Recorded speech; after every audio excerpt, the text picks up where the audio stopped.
অন্ধকারের বুক চিরে সূর্য ওঠে, আলোকিত হয়ে ওঠে সভ্যতা। প্রমত্তা পদ্মার কোল ঘেঁষে প্রতিষ্ঠিত আমাদের বিদ্যালয় সাতবাড়িয়া উচ্চ বিদ্যালয়। অমাবস্যার ঘোর কাটিয়ে ওঠা এক ফালি চাঁদ, নিবেদিত প্রাণ কিছু মহামানবের স্বার্থহীন এক সফল প্রচেষ্টার নাম সাতবাড়িয়া উচ্চ বিদ্যালয়।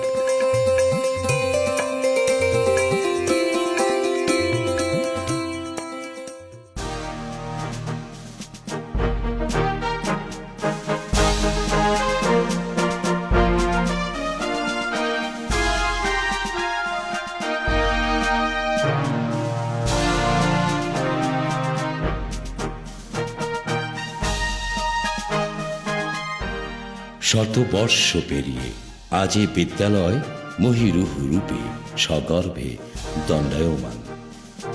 নানাবিধ তথ্য উপাত্ত ও প্রতিষ্ঠাতাদের উত্তরাধিকারীদের সাথে কথোপকথনের মাধ্যমে এ সিদ্ধান্তে আসা যেতে পারে যে কয়েকটি ধাপে বিদ্যালয়টি বর্তমান অবস্থানে আসতে পেরেছে।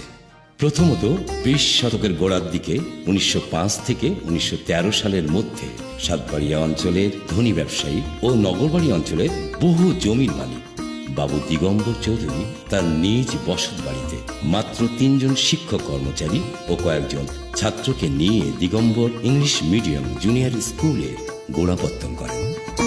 প্রায় ঠিক সমসাময়িক সময়ে নিশ্চিন্তপুর নিবাসী ৩৪-৩৫ বছরের শিক্ষিত যুবক রাধাচরণ পোদ্দার এই অঞ্চলে একটি ইংরেজি মাধ্যম বিদ্যালয়ের জন্য প্রচেষ্টা করছিলেন। এই উদ্দেশ্যে তিনি ওই সময়ের এই অঞ্চলের দুজন প্রভাবশালী জমিদার তাঁতিবন্ধের বিজয়বাবু এবং দুলাইয়ের আজিম চৌধুরীর সাথে দেখা করেন এবং ব্যর্থ হয়ে ফিরে আসেন। এরপরই তিনি দেখা করেন দিগম্বর চৌধুরীর সাথে এবং উভয়ে আলোচনা সাপেক্ষে সাতবাড়িয়ায় একটি ইংলিশ স্কুল প্রতিষ্ঠায় একমত হন। এ পর্যায়ে রাধাচরণ পোদ্দার মহাশয় সাতবাড়িয়া অঞ্চলের জনৈক বড় ব্যবসায়ী মারোয়ারি বাবুর সাথে কলিকাতায় গিয়ে দেখা করেন এবং তার কাছ থেকে সাতবাড়িয়া বাজারের পাশে পরিত্যক্ত কুঠিঘরটি স্কুলের জন্য প্রাপ্ত হন। ১৯১৩ সালের প্রথম দিকে দি সাতবাড়িয়া ইংলিশ হাই স্কুল নামে এর যাত্রা শুরু হয়। একই সাথে দিগম্বর ইংলিশ মিডিয়াম জুনিয়র স্কুলের অবলুপ্তি ঘটে। দুর্ভাগ্যক্রমে মাত্র ৩-৪ বছরের মাথায় কুঠিঘরটিতে স্থাপিত স্কুলটি বজ্রপাতে পুড়ে ধ্বংস হয়ে যায়। অনন্যপায় হয়ে রাধাচরণ পোদ্দার মহাশয় বিদ্যালয়ের অবশিষ্ট জিনিসপত্র সাতবাড়িয়া বাজারের অপর প্রান্তে অবস্থিত জনৈক ধতুবাবুর পাটের গুদামে স্থানান্তর করেন। আপাত স্থায়ী হলেও সবই ছিল মূলত অস্থায়ী বিদ্যালয়। রাধাচরণ পোদ্দার মহাশয় বিদ্যালয়টি একটি স্থায়ী অবকাঠামোর জন্য চিন্তা করেন এবং বাজার সংলগ্ন স্থানীয় জেলা বোর্ডের বড় রাস্তার পশ্চিমে ও পদ্মা নদীর উত্তর পারে প্রায় ৩ বিঘা জমির উপর এটি স্থাপিত হয়। ইংরেজি ১৯১৮ সন নাগাদ নতুনভাবে নির্মিত বিদ্যালয় প্রাঙ্গণে পাঠদান কার্যক্রম শুরু হয়ে পরবর্তী প্রায় ৪ দশক পর্যন্ত চলমান থাকে। প্রত্যক্ষদর্শীদের বর্ণনা মতে বিদ্যালয়ের পাঠকক্ষ দুটি ইটের দেয়াল বিশিষ্ট টিনের ছাপরা যা উত্তর এবং পশ্চিম দিকে ছিল। ছাপরার ভিতরে কাঠের পার্টিশন, শুধুমাত্র পরীক্ষা চলাকালীন সময়ে পার্টিশন দেওয়া থাকত। পূর্ব দিকে ছিল লাইব্রেরি বিল্ডিং, লাইব্রেরির দুপাশে স্কুলের প্রবেশপথ। লাইব্রেরিটির একমাত্র দরজার দক্ষিণ দিকে ছিল পুকুর। স্কুলের দক্ষিণ পাশে ইটের দেয়াল এবং উত্তর পাশে কাঁটাতারের বেড়া। মাঝে খেলার মাঠ, খেলার মাঠের পূর্ব পাশে ছিল একটি আম গাছ। স্কুলের উত্তর পূর্ব পাশে ছিল ছোট্ট টিন শেড মসজিদ। রাধাচরণ পোদ্দার মহাশয় স্কুল প্রতিষ্ঠার পর এর সার্বিক উন্নয়ন এবং স্বীকৃতির জন্য মনোনিবেশ করেন।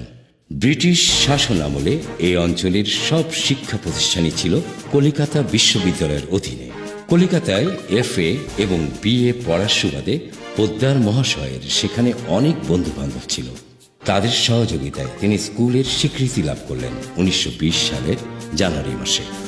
সেই স্বীকৃতির দিনটিকেই স্কুলের প্রতিষ্ঠা সাল হিসাবে গণনা করা হয়।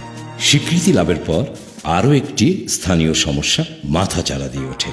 মুসলমান সম্প্রদায়ের কিছু অক্ষর জ্ঞানহীন ও গোঁড়া ধর্মান্ধ ব্যক্তি ইংরেজি শিক্ষার বিরুদ্ধাচরণ শুরু করেন ও ছাত্র সংগ্রহের কাজে বাধা সৃষ্টি করতে থাকেন। পরিস্থিতি নিয়ন্ত্রণে পোদ্দার মহাশয় মুসলমান সম্প্রদায়ের দুজন প্রভাবশালী, জ্ঞানী ও নেতৃস্থানীয় ব্যক্তির সহযোগিতা পান। তারা হলেন নিশ্চিন্তপুর নিবাসী প্রয়াত পীর সাহেব শাহ খন্দকার খুরশেদ আলম এবং তারাবাড়িয়া নিবাসী প্রয়াত জনাব আপাল মণ্ডল সাহেব।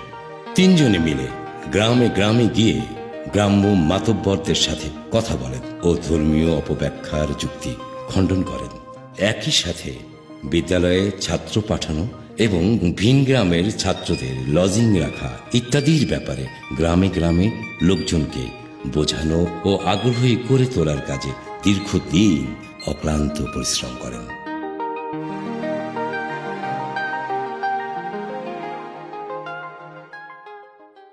তাই সামগ্রিক বিবেচনায় বাবু রাধাচরণ পোদ্দার মহাশয়ের অগ্রণী নেতৃত্ব এবং অসামান্য ও অতুলনীয় অবদান বিবেচনায় বিদ্যালয়ের মূল প্রতিষ্ঠাতা ও অপর দুজন সর্বজনাব পীর সাহেব শাহ খন্দকার খুরশেদ আলম ও জনাব আপাল মণ্ডল সাহেব বিদ্যালয়ের সহ প্রতিষ্ঠাতা হিসেবে সর্বজন বিদিত হয়ে ওঠেন।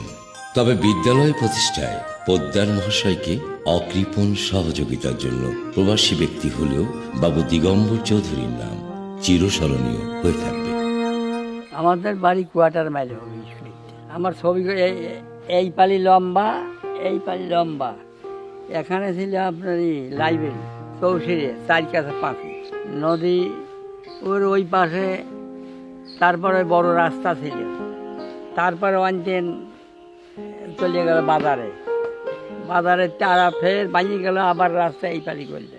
পূর্বমুখী এটা ছিল, দক্ষিণ মেয়েটা ছিল, এই পালি ওই কাজ দিয়ে আর এই পালি এই কাজ দিয়ে, আর এ সাইড ফাঁকা, ওই কাজে 5 আর এই নিচের যেটা তার এই পাশে হলে আপনি লাইব্রেরি। আমার গ্র্যান্ডফাদার অর্থাৎ পিতামহ শ্রীযুক্ত মৃত রাধাচরণ পোদ্দার বা প্রয়াত রাধাচরণ পোদ্দার, উনি কলিকাতাতে লেখাপড়া সেরে এসে যখন বাড়িতে আসেন, দেশে আসেন, তখন আমাদের আর্থিক অবস্থা ভালো তিনি দেখলেন, তখন ওই পিছনে বাড়ি ছিল, উনি বাড়ি এই জায়গা কিনে নিয়ে বাড়িটা আরম্ভ করলেন। বাড়িটা আরম্ভ করে বললেন দেশের লোক খুবই গরিব, লেখাপড়া তো কেউই জানে না, দেশে একটা স্কুল হওয়া দরকার। তো উনি প্রথমে তাঁতিবন্ধ জমিদারের কাছে যান। তাঁতিবন্ধ জমিদার বিজয়বাবু সঙ্গে ওনার পরিচয় ছিল যে একটা স্কুল আপনি হাই স্কুল করেন। দুলার জমিদার হচ্ছে আজিম চৌধুরীকে বললেন যে চৌধুরী সাহেব একটা হাই স্কুল আপনি করেন, থানায় নাই। তখন কিন্তু আমাদের থানা সুজানগর নয়, থানা কিন্তু তখন হলো দুলাইতে থানা, সুজানগর থানা ছিল না। দুলাই আপনি একটা স্কুল করেন, আপনি এত টাকা পয়সা খরচ করেন, আপনি একটা স্কুল করেন, কোন কর্ণপাত করলেন না। এরই মধ্যে মাত্র 47 বছর বয়সে 1923 থেকে 24 সালের দিকে রাধাচরণ পোদ্দার মহাশয়ের আকস্মিক মৃত্যু ঘটে। তার অকাল মৃত্যুতে সাতবাড়িয়া উচ্চ ইংরেজি বিদ্যালয় সহ ইউনিয়ন ও আশপাশের এলাকায় জনহিতকর কার্যাদি কিছুদিনের জন্য হলেও থমকে দাঁড়ায়। আমার নাম হলো অনিল কুমার সরকার। এই ভিতরে চলে গেল বাজার, এদিকে তারাবাড়ি চলে গেল, এদিকে সাতবাড়ি বাজারে চলে গেল। একটা টি ছিল, টি পুরো বাজার মানে একটা বন্দর। তো এটা পুরোনো বাজারে 500-600 ঘর ছিল এবং তার সঙ্গে একটা আমাদের ঐতিহ্যবাহী জ্যোতিষবাবুর কুঠি, ধনাঢ্য ব্যক্তি আমাদের সাতবাড়িয়া বড় লোকের বসবাস। রাধাচরণ পোদ্দার মহাশয়ের মৃত্যুর পর তারই আপন ছোট ভাই রাধাবল্লভ পোদ্দার মহাশয়ের উপর বিদ্যালয় পরিচালনার দায়িত্ব অর্পিত হয়। কিন্তু তিনি রাধাচরণ পোদ্দার মহাশয়ের মতো শিক্ষা অনুরাগী ও ত্যাগী মনোভাবাপন্ন ছিলেন না। ফলে মাত্র 7-8 বছরের মাথায় তিনি তারই নিজ জামাতা বাবু অমরেন্দ্রনাথ পোদ্দার মহাশয়ের নিকট 1931 থেকে 32 সালের দিকে স্কুলের দায়িত্বভার অর্পণ করে অবসর গ্রহণ করেন। বাবু অমরেন্দ্রনাথ পোদ্দার মহাশয় 1962 সন পর্যন্ত প্রায় 31 বছর অত্যন্ত নিষ্ঠা ও দক্ষতার সাথে বিদ্যালয়টি পরিচালনা ও এর সামগ্রিক পথ নির্দেশনার দায়িত্ব পালন করেন। 1952 সনে আমি এই সাতবাড়িয়া উচ্চ বিদ্যালয়ে ক্লাস 3-তে ভর্তি হই। ওই সময় স্কুলে বিবরণ ছিল রাস্তা ছিল, পূবের দিকে বাজার ছিল, তারপর পুকুরও ছিল একটা স্কুলের পূবের দিকে। এই ভাঙে দেওয়ার পরে আমরা ওই স্কুলটা আবার আমাদের এখানে জ্যোতিষচন্দ্র সাহার নামে এক গোডাউন ছিল, পাটের গোডাউন, স্কুল করলাম 2-3 মাস। করার পরে ওখান থেকে আবার ট্রান্সফার হয়ে ওই আম বাগানের ভিতরে, দুটো ছাপড়ার ভিতরে আমরা দীর্ঘদিন পড়াশুনো করে 3-4 বছর পড়াশুনো ম্যাট্রিক পাস করলাম ওখান থেকে। এই অঞ্চলের সভ্যতার সূতিকাগার বিদ্যালয়টি রাক্ষসী পদ্মার ভাঙনে বিলীন হয়ে যায় 1957 সালে। ফলে কিছুদিনের জন্য হলেও বিদ্যালয়ের পাঠদান কার্যক্রম স্থবির হয়ে পড়ে। পরবর্তীতে সাতবাড়িয়ার বিশিষ্ট ব্যবসায়ী বাবু জ্যোতিষচন্দ্র সাহার বাজার সংলগ্ন উঁচু পাট গুদামে অস্থায়ীভাবে বিদ্যালয় স্থানান্তর করে পাঠদান কার্যক্রম চালু হয় 1957-58 সালে। কয়েক মাসের মধ্যে পুনরায় তারাবাড়িয়ার বাবু মতিলাল সরকারের বাড়ি সংলগ্ন একটি পরিত্যক্ত বসতবাড়িতে স্থানান্তর করা হয়। এই বাড়িতেই বিদ্যালয়ের পাঠদান কার্যক্রম পরিচালনার জন্য 2টি টিনশেড ছাপড়া ঘর তৈরি করা হয়। এটিও 1960 সালে পদ্মায় বিলীন হয়ে যায়। বিদ্যালয় স্থানান্তরের এ সমস্ত কার্যক্রম বাবু অমরেন্দ্রনাথ পোদ্দার মহাশয়ের সার্বিক তত্ত্বাবধানে ও সাতবাড়িয়া ইউনিয়ন কাউন্সিলের তৎকালীন প্রেসিডেন্ট জনাব আসরুদ্দিন প্রামাণিক, সাতবাড়িয়ার বাবু জ্যোতিষচন্দ্র সাহা, গোপিনপুরের জনাব কফিলুদ্দিন প্রামাণিকের সহযোগিতায় সম্পূর্ণ হয়। অতঃপর বর্তমান স্থায়ী বিদ্যালয় প্রথম স্থায়ী বিদ্যালয়ের জন্য ক্রয়কৃত ও দানে প্রাপ্ত ফকিরপুর মৌজাধীন খেলার মাঠে 1960 সালে একটি লম্বা টিনশেড ছাপড়া ঘর তুলে বিদ্যালয়ের পাঠদান কার্যক্রম শুরু হয়। ইংরেজি 1961 থেকে 64 সন পর্যন্ত টিনশেডটি রেখে বর্তমান বিদ্যালয়ের লাইব্রেরি রুম থেকে শুরু করে পূর্ব প্রান্তের সিঁড়িঘর পর্যন্ত ইমারত নির্মাণের কাজ সম্পূর্ণ হয়। 1964 সনে নতুন ইমারতে পাঠদান কার্যক্রম শুরু হয় এবং টিনশেডটি ভেঙে ফেলা হয়। এ সময় অতি দ্রুত ছাত্র শিক্ষকের সংখ্যা বাড়তে থাকলে পরবর্তী 2-3 বছরের মধ্যে অর্থাৎ 1966-67 সনের মধ্যেই ইমারতের বর্ধিত পশ্চিমাংশে নির্মাণ কাজ সম্পূর্ণ হয়। প্রথমে ইমারতের পূর্বাংশ উত্তরমুখী হলেও পশ্চিমাংশের বর্ধিত ইমারত নির্মাণের সময় তা সংস্কার করে দক্ষিণমুখী ও পশ্চিমাংশের প্রারম্ভিক নির্মাণ কাজেও দক্ষিণমুখী করে পূর্ব পশ্চিম লম্বাভাবে নির্মিত হয়। সরকারি অর্থায়নে বিদ্যালয়ের আরও 2টি ইমারত নির্মিত হয়, যথাক্রমে প্রথমটি 1994 সালে এবং দ্বিতীয়টি 2000 সালে পশ্চিমমুখী করে। এরপর পুরনো ইমারতের পূর্ব পাশে দক্ষিণমুখী করে আরও একটি ইমারত নির্মিত হয় 1913 সালে। বিশাল খেলার মাঠ সহ বর্তমান বিদ্যালয়ের মোট আয়তন 8 একর 96% বা প্রায় 9 একর। বিশাল এই বিদ্যালয়টিতে 100 বছরে স্থায়ী এবং ভারপ্রাপ্ত মিলিয়ে মোট 16 জন প্রধান শিক্ষক হিসাবে দায়িত্ব পালন করেছেন।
এ সময়ের মধ্যে বিদ্যালয়টির ছাত্র ও শিক্ষকদের সংখ্যা বৃদ্ধির পাশাপাশি অন্যান্য আনুষঙ্গিক নানাবিধ সুবিধাও বৃদ্ধি পেয়েছে এবং যুগোপযোগী শিক্ষা ব্যবস্থার দিকে ক্রমান্বয়ে এগিয়ে চলছে। 1947-এ দেশ বিভাগের মধ্য দিয়ে ভারত ও পাকিস্তান নামের দুইটি দেশের জন্ম হলো। দুর্ভাগ্যক্রমে বাংলার এই অঞ্চল 1200 মাইল দূরের পাকিস্তানের শোষণ বঞ্চনার শিকার হয়। 1952-এর ভাষা আন্দোলন, 1969-এর গণ অভ্যুত্থানে অস্থিতিশীলতা দেখা দেয়। মানুষের মধ্যে দেশ ত্যাগের একটা হিড়িক পড়ে যায়, যার প্রভাব এই অঞ্চলেও পড়ে। স্কুলের অনেক ছাত্রকে বাবা মায়ের সাথে চলে যেতে হয় অন্য দেশে। অনেক প্রাক্তন ছাত্রও চলে যান, যারা বিভিন্ন দেশে ছড়িয়ে রয়েছেন।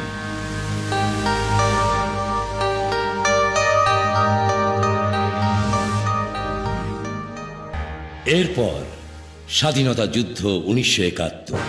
দেশ মাতৃকার স্বাধিকার রক্ষায় স্কুলের প্রাক্তন এবং তৎসময়ে বর্তমান ছাত্ররাও ঝাঁপিয়ে পড়ে। এই অঞ্চলের তৎসময়ের আওয়ামী লীগ নেতা ও সংসদ সদস্য জনাব আহমদ তফিজউদ্দিন মাস্টারের যোগ্য নেতৃত্বে একদল তরুণ দেশ মাতৃকার টানে মুক্তিযুদ্ধে ঝাঁপিয়ে পড়েন। আমি মোহাম্মদ আমিনুদ্দিন মোল্লা।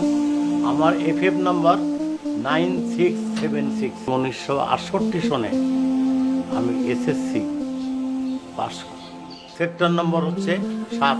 যুদ্ধে যখন যাই তখন আমার বয়স 20। 15ই সেপ্টেম্বর যখন 7 বারেতে দ্বিতীয়বার অপারেশন করা হয়, এই হাই স্কুলের দোতলাতেই মুস্তফা খানের নেতৃত্বে রাজাকাররা সেই হামলাগুলো করে।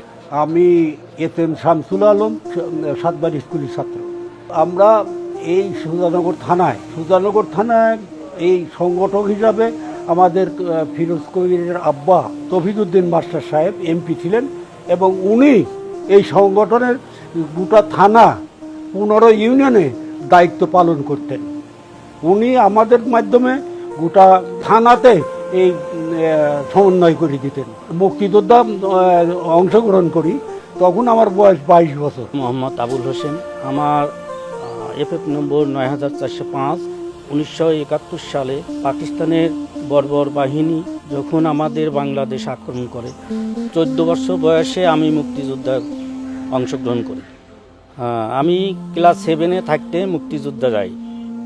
আহমদ তফিজউদ্দিন আমিনুদ্দিন মোল্লাকে সাথে নিয়ে ভারতে চলে যান এবং সেখানে কেচুয়াডাঙ্গা ক্যাম্পের ইনচার্জ হিসেবে দায়িত্ব পালন করেন।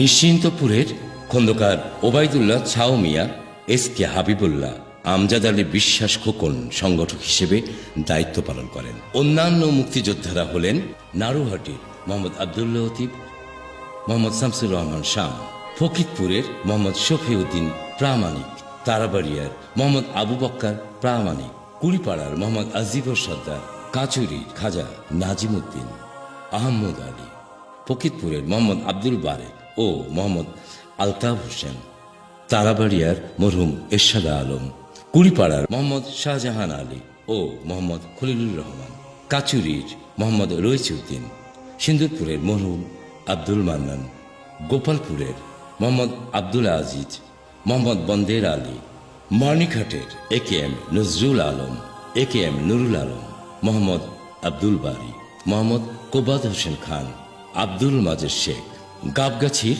মৃত খন্দকার আওয়াল কবির, উলাটের মোহাম্মদ আনিসুর রহমান, খয়রানের মোহাম্মদ আব্দুল খালেক খান, পাবনার মোহাম্মদ আবুল কাশেম মাস্টার, কাদোয়ার মোহাম্মদ খলিলুর রহমান, হেমরাজপুরের মৃত সাকিন আলী, মৃত দানেজ আলী ও মৃত শহীদুর রহমান, নারুহাটির মনসুর রহমান, ফকিরপুরের দীপক কুমার সাহা। 12ই মে 1971 হানাদার বাহিনী সাতবাড়িয়াতে গণহত্যা চালিয়ে 300-400 নিরীহ মানুষকে নির্বিচারে হত্যা করে, যার মধ্যে 156 জনের নাম ঠিকানা পাওয়া যায়। এ সময় সিন্দুরপুরের অমিত সাহা, মমরুজপুরের সমীর সাহা সহ সাতবাড়িয়া উচ্চ বিদ্যালয়ে বহু ছাত্র নিহত হন। 16ই ডিসেম্বর 1971 স্বাধীন হলো দেশ, হানাদার মুক্ত হলো স্কুল। তার অনেক ডানপিটে সন্তানকে হারালো সে। বেঁচে থাকাদের নিয়ে এগিয়ে চলল শিক্ষা কার্যক্রম ও অভিজ্ঞ শিক্ষকদের তত্ত্বাবধানে সার্বিকভাবে ফলাফল উন্নত হতে থাকল।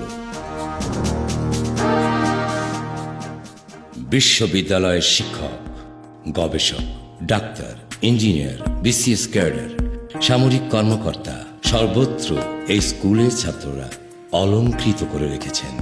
তবে রাধাচরণ পোদ্দারের যে কন্ট্রিবিউশন অকল্পনীয়। আমি খেয়াল করে যেটা দেখলাম যে উনি কি পরিমাণ কষ্ট করেছেন, কলকাতা যেতেন, তারপরে সে অফিসারদের সঙ্গে বসে বসে কিভাবে পারমিশনটা আদায় করবেন, সমস্ত কথাই আসছে। হয়তো অনেক কিছু আমরা জানি না, হচ্ছে আরও হয়তো ইতিহাস আরও বড়, আরও কঠিন। সাতবাড়িয়া উচ্চ বিদ্যালয় অসাম্প্রদায়িক চিন্তা চেতনার সূতিকাগার হিসেবে সুপ্রতিষ্ঠিত সৃষ্টির শুরু থেকেই, যার ফলে গত 100 বছরেও এই স্কুলের কোনো ছাত্র দেশবিরোধী কোনো চক্রের সাথে হাত মেলায়নি।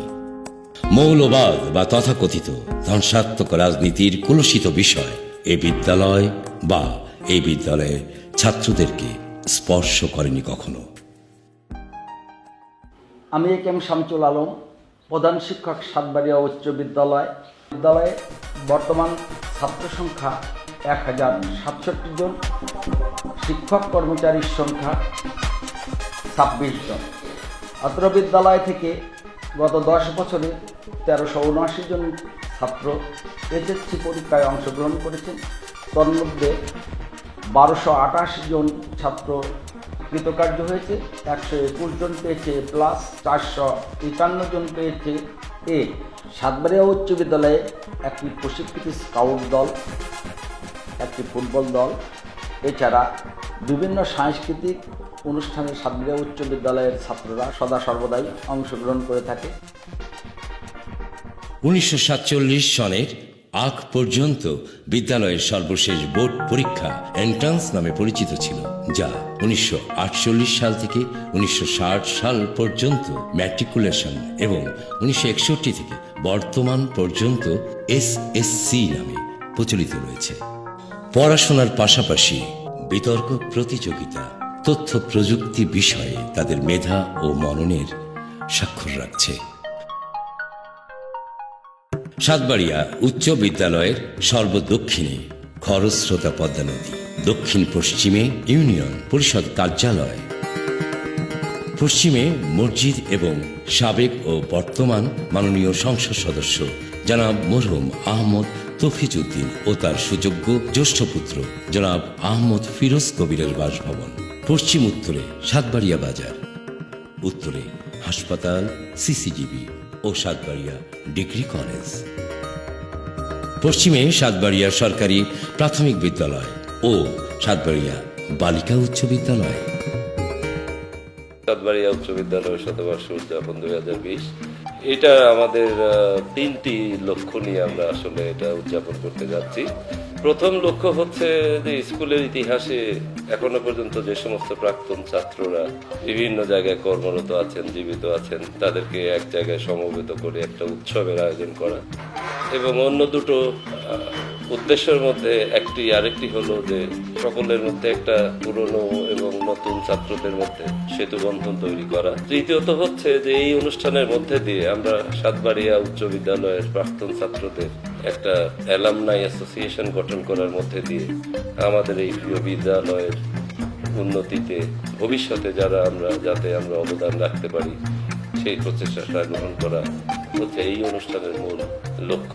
স্কুলের অ্যালামনাই অ্যাসোসিয়েশনের তহবিল গঠন করার অন্যতম উদ্দেশ্য হলো যে ভবিষ্যতে যে এই অনুষ্ঠানের মধ্যে দিয়ে অনুপ্রাণিত ভবিষ্যৎ প্রজন্মের ছাত্র শিক্ষকদেরকে আরও কিভাবে উজ্জীবিত করা যায়, কিভাবে তারা ভালো ফলাফল অর্জন করতে পারে এবং একই সাথে বিদ্যালয়ের সুনাম অক্ষুণ্ণ রেখে ভবিষ্যতে পূর্বেকার গৌরব ফিরিয়ে আনতে পারে, সেই লক্ষ্যে তাদেরকে অনুপ্রাণিত করার জন্যে অ্যালামনাই অ্যাসোসিয়েশন যে তহবিল গঠন করার চিন্তা করছে, সেই তহবিলটা ব্যবহার করা হবে একাডেমিক ডেভেলপমেন্টের ক্ষেত্রে এবং শিক্ষক ছাত্র তাদের যথাযথ প্রশিক্ষণ, ওরিয়েন্টেশন, শিক্ষার মান বাড়ানোর জন্য যা যা করা দরকার সমস্ত কর্মসূচি যাতে অ্যালামনাই অ্যাসোসিয়েশনের মাধ্যমে হাতে নেওয়া সম্ভব হয়, এই সামগ্রিক লক্ষ্য সামনে রেখেই আসলে আমরা এই শতবর্ষ উদযাপন আয়োজন করতে যাচ্ছি।